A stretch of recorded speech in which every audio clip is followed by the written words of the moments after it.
Hello everyone, it's Vicky here, and in this video we're going to talk about substeps. It's one of those things that is often used and misused, but can make a huge difference in simulation times and outcomes. We're going to start with the definition of substeps, then we'll look at substeps in Houdini, and finally we'll explore several practical scenarios of how we can use substeps, especially for RBD simulations and pop simulations, but of course it will work for any other simulation types as well. So let's get to it. As the name implies, the substep value indicates the number of steps in a time step. Okay, but what does it mean? So for simulations, we can understand it as how many times the simulation is recalculated per each frame. So if we use a substep of 1, we only recalculate once per frame. If we use a substep of 2, we'll have one additional calculation per each time step. So we'll have calculation on 0, 0.5, and then 1. Something similar is also used in animation, so in this case we can understand it as how many subframes we've got in an animation per each frame. So in animation we've got subframes, in simulation we've got substeps, so additional calculation steps per frame. So let's jump straight to Houdini. Here I'm using Houdini version 19.5, but the same principles will apply in all Houdini versions, and I'm using the build desktop type. Okay, so to understand how substeps work, let's drop down a geometry. I'll rename it to substeps. Let's jump inside, and in here we'll start with a rubber toy, then we'll give it some animation and we'll compare two versions, one with substeps and the other one without substeps. To make calculations easier, let's just remove the shader, and let's start with the version without substeps. So I will drop down a transform node, and now I want the rubber toy to move to the right. So I will use the Z-axis in my case, and I will use $F times 5. So now when I play, you can see that the rubber toy is moving to the right. I can make this timeline a bit shorter. Here we go. All right. So as you already know, when working with simulations, the first thing we need to set up in our viewport is the real-time playback. So let's make sure we go to the settings over here, so global animation options, and over here we want to switch on real-time playback. You can even save it as default, or you can click on this icon over here. So here in the translate Z, I used $F. $F means that it takes the value for each frame. So on frame 1, it takes a value of 1, so 1 times 5. On frame 2, it takes a value of 2, 2 times 5, and so on and so forth. So this will be our translation. See, so this is 10, this is 5, and so on. However, it only takes the integer frames, the full frames. And how we can check there is nothing in between those frames? There is this option here that you can switch on, or you can go back to the global animation options, and in here you can switch off integer frame values. And now you can see it will show us the step of 0.1, which means instead of jumping one frame after one frame, it will jump 0.1 frame after 0.1 frame. So let's leave it as it is. And now I can zoom in the timeline. And now when I scrub the timeline, you can see exactly what happens. Okay, so I have frame 1, then frame 1.1, 1.2, and so on. And now when I play it, you will notice that the rubber toy jumps. Okay, you can see it jumps for each step. So there's nothing in between the frames. We've got the change of position only once per frame. All right, so what if I want to have the subframes? There are several ways to do that. Let's just duplicate this transform node. So this will be no subframes, and this will be with subframes. So in the version with subframes, we'll go to the translate Z again, and instead of $F, I'm going to use $FF. So now we will use the float frames. So you can see when I scrub the timeline, it uses all these subframes over here. And as an alternative to $FF, we can also use $T, which stands for time. And it will also use, by default, it will use the subframes. But you can see it moves very, very slowly. But it does have the subframes. But in this case, I want to use $FF. So again, for no subframes, we're using $F. For subframes, we're using $FF. And why is this important? Well, you will see in simulations later that we'll get different outcomes, but when you create your own animation, you can make sure that you have $FF everywhere. But if you download animation from some website, you need to check if you have the subframes. If you don't have them, your simulation will not work properly. So now let's work with this no subframes version, and in here I want to fix that. So I want to add the subframes, and I can easily do that with that timeblend node. So let's just drop down timeblend, display it now, and let's see. Now I have the subframes. So a good idea always when you download some animation is to check if you have subframes, or always use the timeblend node just to make sure that if there are no subframes, it will add them for you. Okay, let's unplug it for now. And here I want to use another transform node, and I will add the up and down motion over here. So in the translate Y, in our new transform node, let's use the sine function. And again, for this no subframes option, I will use $F, and I will multiply it by 300, then close the brackets and multiply it again by 6. I will Control A, Control C to copy everything. Let's check how it works.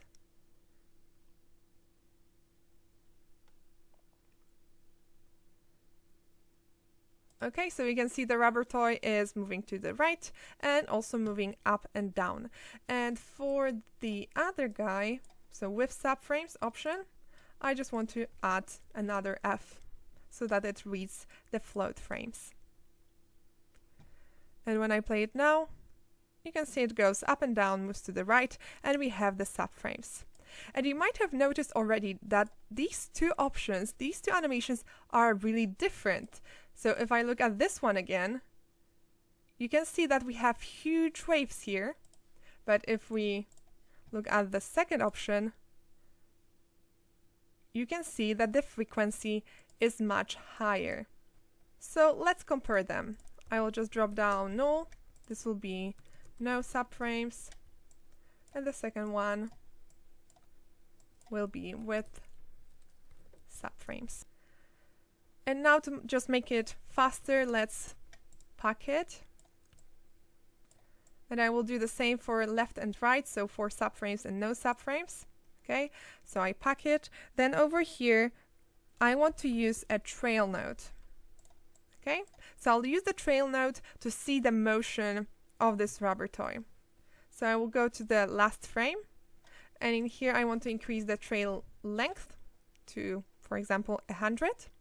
And I also want to use the increment of 0.1. So instead of looking at each frame, it will look at each 0.1 of a frame.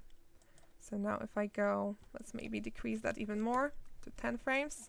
Okay, so this is our motion. Let's add some color to it. So drop down color node, and let's make it red. So 1 in the first value and then 0 in second and third. Okay, now I want to copy it and paste it to the right. So now in the trail node, you can see the motion of the rubber toy, and I want to change the color. So let's put one here, so we've got green, and now let's merge these two guys.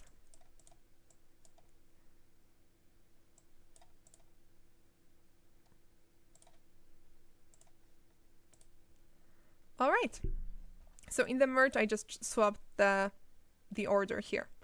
Okay, so here you can see what the problem is. So our no subframes rubber toy is actually moving to the same places as our subframes rubber toy. However, it's less accurate because we're only looking at the position of the rubber toy once per frame.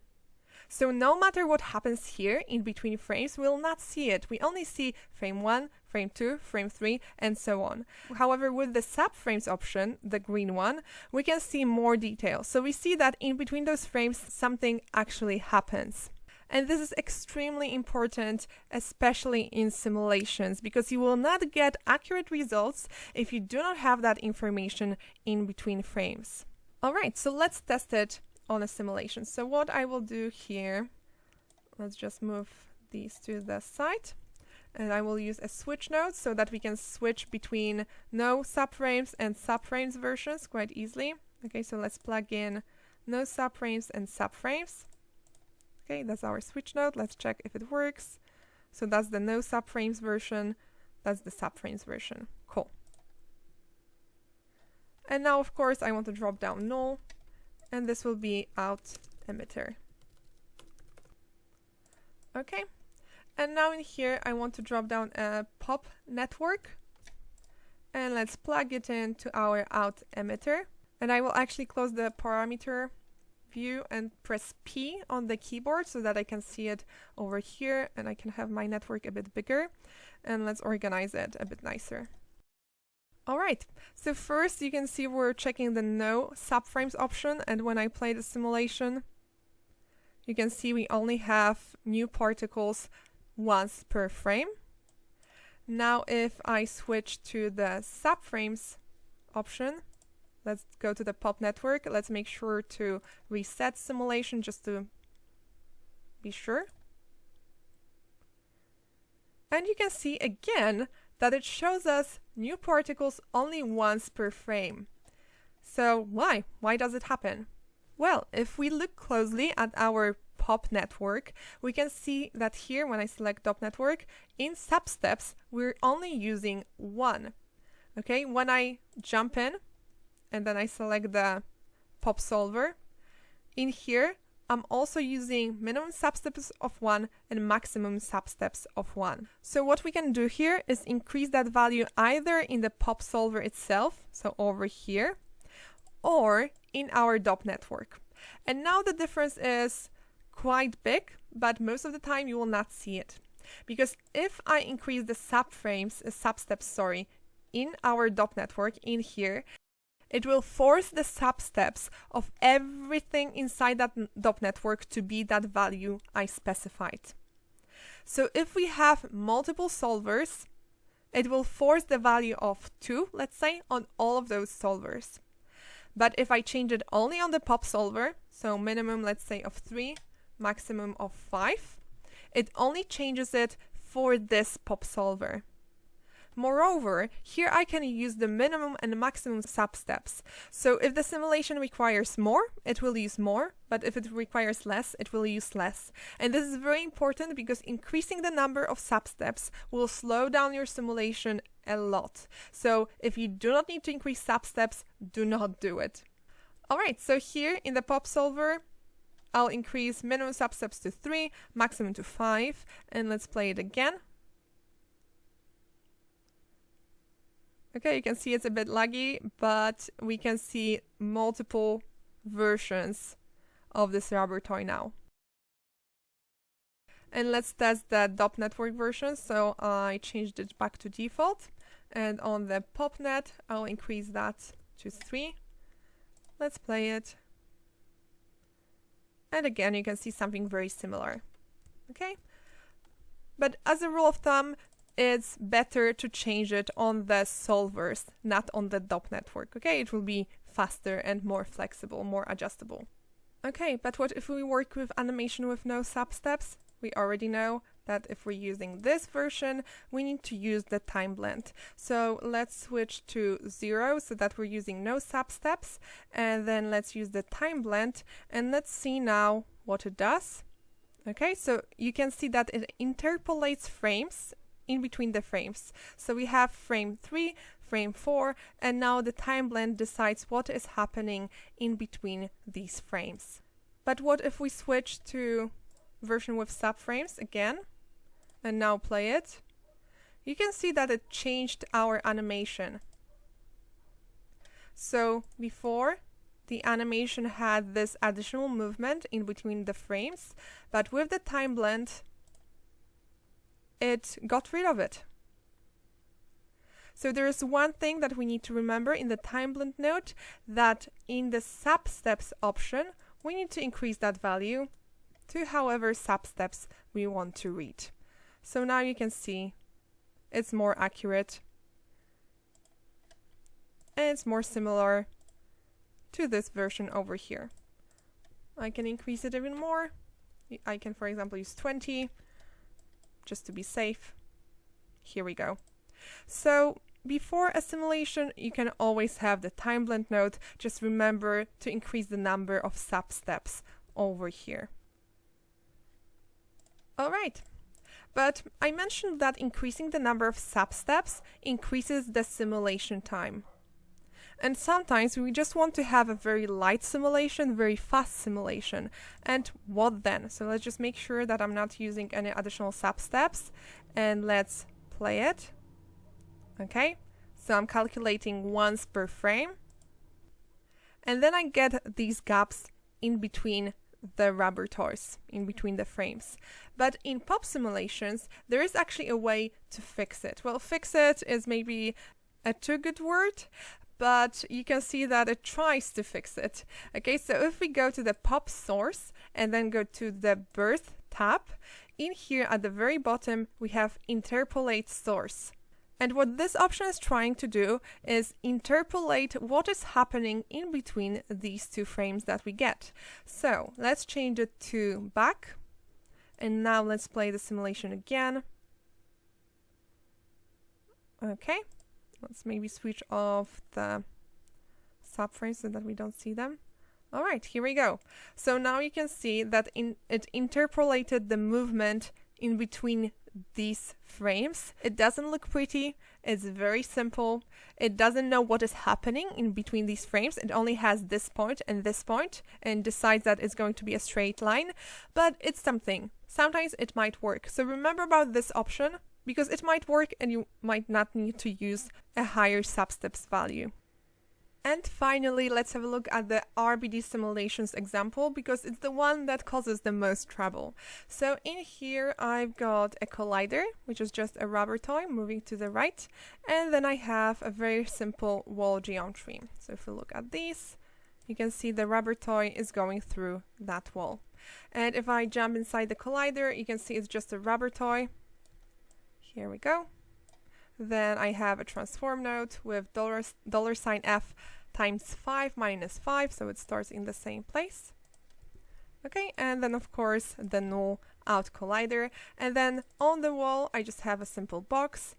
Then I have some points from volume and Voronoi fracture, and then the null. So very simple stuff. And in here, I want to drop down a DOP network. Rename it to RBD sim. And now, because we also have another DOP network in our scene, so this popnet, we need to make sure that when we use the shelf tools, it's adding everything to our new DOP network. So this one. So we need to go here at the bottom of the screen and then change to Object RBD sim. So now, when we add something from the shelf tools, it will automatically add it to our simulation that we chose. Okay, so let's start with the wall. Let's select it. And now I want to go to the rigid bodies and I want to use the glued object. So again, select the wall, click on RBD glued objects. And now you can see in our RBD sim, it added all of these nodes for us. And in the wall, it also added quite a few nodes. Okay. Now we need to add the collider, because if I play it now, nothing happens. So I select the collider, the rubber toy. Then I go to collisions and then deforming object because it's moving. And now you can see that inside our rubber toy, it added a bunch of nodes. And inside the DOP network L and H, it also added the collider. Okay, so let's hide other objects. And again, I will look through our camera. And now when I play it, you can see nothing happens. So as you can see on the frame 5, it should have broken that wall, but it doesn't do that. So it means it's our first sign that between frames 4 and 5, there are no subframes. So for our simulation, The only thing this rubber toy does is it's on frame 4 in this position and then jumps to this position in frame 5. So it doesn't really hit the wall. There is no movement in between. So the first thing we need to do to troubleshoot is go to our collider. Okay, make sure to switch on Subframes. And I look at my out collider. I can see, yeah, I have no subframes. So what I can do here is in the transform node, just change it to $F, or I can use the timeblend, or if I actually look at this collision source, this one here, I can see that it actually does it for us. So you can see it's a bit idiot-proof in this manner. So it adds the subframes for us. But of course, it's better to have control over it. So make sure that you add the subframes. You don't let the collision source automatically do that. You will never know what it actually does here and how it will interpolate the frames. So make sure to prepare your collision geometry. All right. So if our collider has the subframes, why doesn't it hit the wall? So if I select and go inside the DOP network again and play it now with the subframes switched on, you can see the rubber toy goes through the wall. So you've got the animation here, but our simulation must have two little substeps. So if we go to the rigid body solver, or if we go here to the DOP network, we can see the number of substeps is 1, which means we are actually not recalculating anything in between these frames. So now if I increase the number of substeps to 4 and play the simulation again, which will be much slower. Okay, I switched off the subframes so that we don't preview them. They are still there, but we don't preview them so that it's easier to see. Now you can see the wall breaks. So now it's interacting. And this issue most of the time appears for fast-moving colliders. So this rubber toy is moving very fast because in 10 frames, you can see it goes this huge distance. We can actually see here.